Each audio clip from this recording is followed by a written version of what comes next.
கட்சியிலிருந்து விலகிறதுக்கு ஏன் இவர் போய் டெல்லியில உட்கார்ந்து இருந்தாரு அண்ணாமலை? வெளியே வந்து பிரஸ் மீட்ல சொல்லிட்டு போக வேண்டியதானே, நான் இப்ப பிஜேபியில இல்ல, தனியா கட்சி தொடங்க போறேன் அப்படின்னு சொல்லிட்டா முடிஞ்சு போச்சு.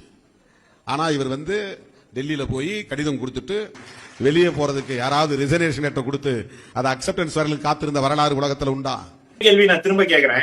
திமுகவுடைய கூட்டணியில வந்து திருமாவளவன் அவர்கள் வந்து முன்னால் தொடர்ந்து கொண்டிருந்தார். தாவேகா வந்து கூப்பிட்டதுக்கு அப்புறம் நேரடியா வெளியே வந்து நான் டிவிகே கூட்டணிக்கு போறேன், டிவிகேல மினிஸ்டர் வாங்கிட்டு போறோம்னு சொல்லி திருமாவளவன் சொல்வதற்கு என்ன? எதற்காக இரவோடு இரவாக ஸ்டாலின் வீட்டுக்கு போய் உட்கார்ந்து அனுமதி வாங்கி காலில் விழுந்து ஆசீர்வாதம் வாங்கிட்டு வந்தாரு? உனக்கு வந்தா ரத்தம், எனக்கு வந்தா தக்காளி சட்னா. மாசுவுக்கு கவனம் பூரா சேகர்பாபு மேல, ஒரு வட சென்னை ஒரு தென் சென்னை மாவட்ட செயலாளர்கள், அவங்க 2 பேரோட அரசியல் தான். யாரு சித்தரஞ்சன் சாலையில் சிறந்த முறையில் முறைவாசல் செய்வது என்பதில் சேகர்பாபுக்கும் மாசுவுக்கும் போட்டி. ஏன்னா ஆட்சிக்கு வர்றதுக்கு முன்னாடி முழு நேரம் முறைவாசல் வேலையை இவர் தான் செஞ்சுக்கிட்டு இருந்தாரு. வந்த உடனே அன்னி செருப்பை நான் தாண்டா எடுப்பேன்னு மாசுவை ஒதுக்கி விட்டுட்டு களத்தில் இறங்கிட்டார் சேகர்பாபு. உனக்கு முன்னால வேலைக்கு வந்தவன் நானு, என்ன முந்தி போக பாக்குறியா? அண்ணனை எவனாவது அடிக்க வந்தா அவன் கையெடுக்கிற முதல் ஆள் நானு.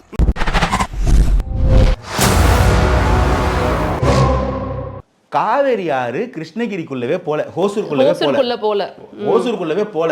அனந்தஜித் அறிவாளி என்ன சொல்றாருன்னா வந்து ஹோசூருக்குள்ள வந்து ஒரு டேமை கட்டணும்னு சொல்றாரு. சூப்பர் திட்டம். ஆனா ஹோசூருக்குள்ள காவேரி வரலன்றதான் ஒரே ஒரு பிரச்சனைன்னு சொல்றாங்க. யாரா சொன்னது உங்களுக்கு இந்த டேட்டாவை? ஏன்னா ஐ ஆம் சடிஸ்ட் மேன். முதல்ல நாங்க சொன்னது ஹோசூர் பக்கத்துல. ஃபிளாஷ்பேக். கர்நாடகாவில் வரக்கூடிய இந்த மேகதாது இஷ்யூக்கு நிறைய தீர்வு இருக்கு. நம்ம ஹோசூர் பக்கத்துலேயே அந்த டேம் கட்டுறதுக்கே ஒரு வயபிள் சொல்யூஷன் ஒன்று இருக்கு. ரீசெண்டாக நான் அது கூட படிச்சேன். என்ன டயலாக், என்ன டீம், என்ன மேட்ச்னே தெரிய மாட்டேங்குது. இப்போ என்ன ப்ரொபோசல் இருக்குன்னா, இந்த ப்ரொபோசல் யார் கொடுத்தன்னு தெரிஞ்சா இது உண்மையா பொய்யான்னு தெரியும். ஆமா, 61ல காமராஜர் வந்து அடிக்கல் நாட்டிட்டாரு அந்த திட்டத்துக்கு. அடிக்கல் நாட்டினது பெருசு இல்ல, அது அடிக்கல் நாட்டினதுக்கான ப்ரூஃப் ஒகேனக்கல் இன்ஜினியர் ஆபீஸ்ல இருக்கு. அந்த ப்ரூஃபை வந்து சட்டமன்றத்தில் பதிவு பண்ணது திமுகவோட கூட்டணியில் இருக்கக்கூடிய அண்ணன் தமிழ் அன்சாரியுடைய சட்டப்பேரவை ஸ்பீச்ல படிங்கடான்னு சொன்ன காமராஜர் அந்த காலத்திலே சத்துணவுல இருந்து எல்லா திட்டமும் போட்டு ஸ்கூல் ஆரம்பிச்சாரு. அப்படியும் இந்த மாதிரி தற்கொலை படிக்காம ஏன் உசுரம்? காமராஜர் அவர்கள் முதல்வராக இருந்த போது கிருஷ்ணகிரி மாவட்டத்தில் இருக்கக்கூடிய ராசிமணல் அருகே ஒரு அணையை கட்டலாம் என்று அடிக்கல் நட்டினார். அதற்கான ஆதாரம் இப்போதும் ஒகேனக்கலில் இருக்கக்கூடிய தமிழ்நாடு மின்சார வாரிய அலுவலக கட்டிடத்திலே இருக்கிறது. ஒரு அசிங்கமாய் போச்சு குமார். இப்போ இந்த டேம் அங்க வந்திருக்கு, அந்த டேம் வர்றதுக்கான ப்ரொபோசல் இருக்கு. இதை காமராஜர் அவர்கள் அடிக்கல் நாட்டியிருக்காரு. காவிரி வரலன்னா காமராஜர் மட்டும் எவ்வளவு அடிக்கல் நாட்டுவாரு? அதுக்கப்புறம் இவங்க செய்யவே இல்லை. திருட்டு பசங்க மேல ராசிமணல், ராசிமணலுக்கு மேல மேகதாது. இதுதான் இதோட geographical location. So what I'm trying to prove is, நீங்க தாண்டா தற்கூரி கிருஷ்ணகிரிக்குள்ள காவேரி வருது. இதுக்கு ப்ரூஃப் காமராஜர், தமிமுன் அன்சாரி, மற்றது போய் ஒழுங்கா படி. சாட்ஜிடி நம்பி ஏமாறாத. ஸ்கூலுக்கு போற வயசுல ஸ்கூலுக்கு போகாம வீடு வீடா போய் மாங்காச்சி துண்டு ஏன் உயிரை வாங்குறீங்க? 2009ல் அன்றைய துணை முதல்வராக இருந்த ஸ்டாலின் அவர்கள் ஒரு சைன் பண்றாரு. காவிரி டெல்டா பகுதியில் ஒரு ஃபீசிபிலிட்டி டெஸ்ட் எடுங்க, ஹைட்ரோ கார்பன் இங்கேருந்து எடுக்கிறதுக்கு என்ன வழின்னு பாருங்கன்னு ஒரு ஃபீசிபிலிட்டி டெஸ்ட்டுக்கு சைன் பண்ணி கொடுக்குறாரு. அதுக்கப்புறமா கேட்கும்போது ஐயோ அது என்னன்னே தெரியாம கையெழுத்து போட்டேன்னு வேற சொன்னாரு. மீட்டேன்ல கோடிக்கணக்கில் கமிஷன் வாங்குறதுக்கு கையெழுத்து போட்டீங்க. இதை விட துரோகம் என்ன வேணும் ஸ்டாலினுக்கு? இதுக்கு பதில் சொல்ல முடியுமா? வந்து இப்ப நான் என்ன உங்கள்கிட்ட சொல்றது?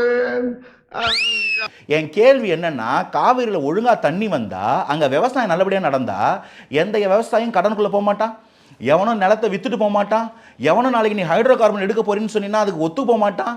அது நடக்கக்கூடாதுன்னா நீங்க 30 வருஷமா தண்ணியை வாங்காம, தண்ணியை திறந்து விட வைக்காம, கேஸ் போடாம கம்முன்னு உட்காந்து அரசியல் பண்ணிட்டு 2009ல் நீங்க உட்காந்துக்கிட்டு இந்த இடத்துல ஃபீசிபிலிட்டி டெஸ்ட்டுக்கு பெர்மிஷன் கொடுத்தீங்களா மிஸ்டர் ஸ்டாலின்?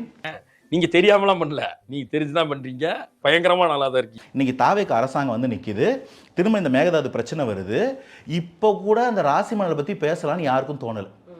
தமிழக அரசுக்கு இந்த ப்ரொபோசல் வருது, அதை தான் எடுத்து நம்ம முன்ன வைக்கிறோம். உடனே இதை மூடி மறைக்கிறதுக்காக நமக்கு தற்கூரி பிராண்டு குத்துறதுக்கு வேலை நடக்குது. உனக்கெல்லாம் வெக்கமே இல்லையாடா? சோறு தானே திங்கிற. எரிச்சல் வருது இவனை, நான் கெட்ட வாரத்துல திட்டி போயிருவேன். அப்புறம் வெத்தம் கொதிக்குது உன்னை பார்க்க போயிரு. சொல்லும் பொழுது ஒரு அபாண்டமான குற்றச்சாட்டா இருக்குங்கிறத அவங்க தரப்புல சொல்லுவாங்க. கண்டிப்பா வந்து 2009ல நிறைய போராட்டம் நடந்தது. அப்போ வந்து அப்பயே திமுக அரசாங்கத்து மேல வந்து பல்வேறு குற்றச்சாட்டுகள் வைக்கும் பொழுது எங்களுக்கு இது தெரியாம போட்டோங்கிறது அவங்க ஒத்துக்கிட்டாங்க. அது எப்படி நம்ம வந்து ஒரு குற்றச்சாட்டு பெருசா வைக்க முடியும்? 30 வருஷமா ஒண்ணுமே பண்ணல, நீங்க வந்து தண்ணி விடாம இந்த இடத்த வந்துட்டு வறட்சியாக்கி ஹைட்ரோ கார்பன் எடுக்கிறதுக்கான முயற்சியா தான் நீங்க பண்றீங்க, எப்படி இது நம்ம அபாண்ட குற்றச்சாட்டால இருக்கு? கொஞ்சம் பொறு, மிஷின் நிக்கட்டும். மீட்டேன்ல கோடி கணக்குல கமிஷன் வாங்குறதுக்கு கையெழுத்து போட்டீங்க. இதை விட துரோகம் என்ன வேணும் ஸ்டாலினுக்கு? இதுக்கு பதில் சொல்ல முடியுமா? என்ன கோபப்படுத்தணும்ன்ற ஒரே நோக்கத்துல கேள்வி கேக்குறியா? என் நோக்கம் அது இல்லைங்க, மக்கள் உண்மையை தெரிஞ்சுக்கணும். அட கால கொடுமையே, இன்னுமாடா நீ இங்க சுத்திக்கிட்டு இருக்கிறேன்னு எல்லாரையும் கேட்க வச்சிருக்குது ஒரு காணொளி. போன ஆட்சியில கலைஞர் நினைவா பேனா சிலைய வைக்க போறோம்னு சொல்லி சோத்துலையும் சேத்துலையும் எல்லாத்துக்கிட்டையும் அடி வாங்கின திமுக இன்னும் அந்த பேனாவுக்கு ஒரு இடத்தை கண்டுபிடிக்கல போல. அந்த பேனா வண்டி ஒவ்வொரு இடமா சுத்தி வர்ற காணொளி இப்ப வைரல் ஆகி இருக்குங்க. இல்லையா சார் ஒரு எண்டு, இதுக்கு இல்லையா சார் ஒரு எண்டு. இதை கொண்டு போய் அறிவாலய மொட்டை மாடியில வைக்கலாம், இல்ல கோபாலபுரத்து வீட்டுல வைக்கலாம். ரோட்ல வண்டியில போக வச்சு ஏண்டா அடுத்தவங்களை தொந்தரவு பண்றீங்கன்னு இப்ப எல்லாரும் கேள்வி கேட்டிருக்காங்க. இவருக்கு இதான் வேலை. ஏன் தமிழ்நாட்டுக்கு தண்ணி திட்டம் எதுவுமே பண்ணல? இது தண்ணி திட்டம் தான், வெறும் வந்து குடிக்க தண்ணி இல்லையா, உடனே வந்துருவோம் சூட்கேஸ் வாங்கின ஒருத்தன் வந்துருவான். பக்கத்து மாநிலத்தில் ஏன் கேட்குறீங்க? நம்மளே மழை பெய்யுதை சேர்த்து வச்சுக்கலாமே. எத்தனை டேம் கட்டினீங்க? கர்நாடகாவில் 3 டேம் கட்டியிருக்கான், காமராஜர் 2 டேம் கட்டியிருக்கிறாரு. அதுக்கப்புறம் நீ எத்தனை டேம் கட்டின எனக்கு லிஸ்ட் கொடு. இல்ல அவங்க செக் டேம்ஸ் கட்டிருக்கேன்னு செக் டேம்ஸ் வச்சுட்டு என்ன பண்றது? நான் ஏதாவது சொல்லிடுவேன். இங்க இருக்கிற சேகர் பாபு அந்த மேயரை ஒரு சின்ன வேலை கூட அவர் என்னமோ என்னையா அதெல்லாம் என்னையா கலாச்சாரம் அது? சோறு தின்னால வேற நத்திட்டானுங்களான்னு தெரியல, நான் உங்களை சொல்ல சார். நீங்க யாரு? உங்களுக்கு எங்க இருந்து வந்தது அதெல்லாம்? ஆனா இதுல அன்றைய முதலமைச்சர் ஸ்டாலின் அவர்கள் எந்த நடவடிக்கை எடுக்கல. அது எடுக்காத காரணத்தால் தான் இன்னைக்கு சென்னை க்ளோஸ். ஆரம்பத்திலே உனக்கு அறிவு இருந்திருக்கணும், இப்ப வருத்தப்பட்டு என்ன பிரயோஜனம்? மேடம், சிஎம் வந்து பெரம்பூர் வந்திருந்தாரு, அதுக்கு நீங்க கலந்துக்கல, அது வந்து சர்ச்சையானது. ஆனா இன்னைக்கு மத்திய அமைச்சர் கலந்துக்க நிகழ்ச்சியில கலந்துக்கிறீங்க, என்ன மேடம் காரணம்?